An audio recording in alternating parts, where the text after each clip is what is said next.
আরে সত্যি বলছি, আমি চেষ্টা করেছিলাম, কাল সকালে শিওর আরে ব্যাং ব্যাং। কি রে, সকালবেলা ঘুম থেকে উঠে চিল্লাচ্ছিস কেন? আর বাবা বলো না, প্রতিদিন ভাবি ভোরবেলা উঠে একটু দৌড়াতে যাবো, কিছুতেই আমার ঘুম ভাঙে না। ভোরবেলা উঠে দৌড়াতে যাবি আবার তুই? সে তো ভালো কথা রে, তো ফোনে অ্যালার্ম দিয়ে রাখ। আরে অ্যালার্ম তো রোজই দিই, কিন্তু ছাতার অ্যালার্মে আমার ঘুমই ভাঙে না। ঠিক আছে ঠিক আছে, অত চিন্তা করতে হবে না, কালকে আমি তোকে ডেকে দেবো, চল। বাবা তুমি আমাকে ডেকে দেবে সকালবেলা? আমি তো ভেবেছিলাম তুমি আমাকে বকবে। বকবো কেন? তোর বাপ হয়েছে এইটুকুনি তোর জন্য করতে পারবো না? তোকে কালকে কটায় ডাকতে হবে বল? ভোর 3:30 বাবা। 3:30? চুরি করতে যাবি নাকি? আরে তো চুরি করতে হবে কেন বাবা? ওই সময়টা খুব ভালো, ওই সময় থেকে ব্রহ্মযোগ শুরু হচ্ছে। বাহ, এটা দারুণ ব্যাপার, তাহলে আর তোর উন্নতি আটকায় কে? ঠিক আছে, আমি তোকে সকালবেলা ডেকে দেবো।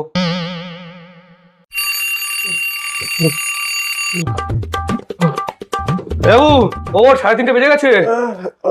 ওঠ ওঠ ওঠ। ঠিক আছে বাবা, তুমি লাইট বন্ধ করে শুয়ে পড়ো। और अभी तो रुको। 8টা বেজে গেল, এখনো হারামজাদার আসার নাম নেই। গেল কোথায় রে ভাই? ও দাস জেঠু, তোমার ছেলে ভোরবেলা এমএলএ সাহেবের মেয়েকে নিয়ে পালিয়েছে। ওরা দলবল নিয়ে তোমাদের খুঁজে বেড়াচ্ছে, পেলেই না কোপাবে।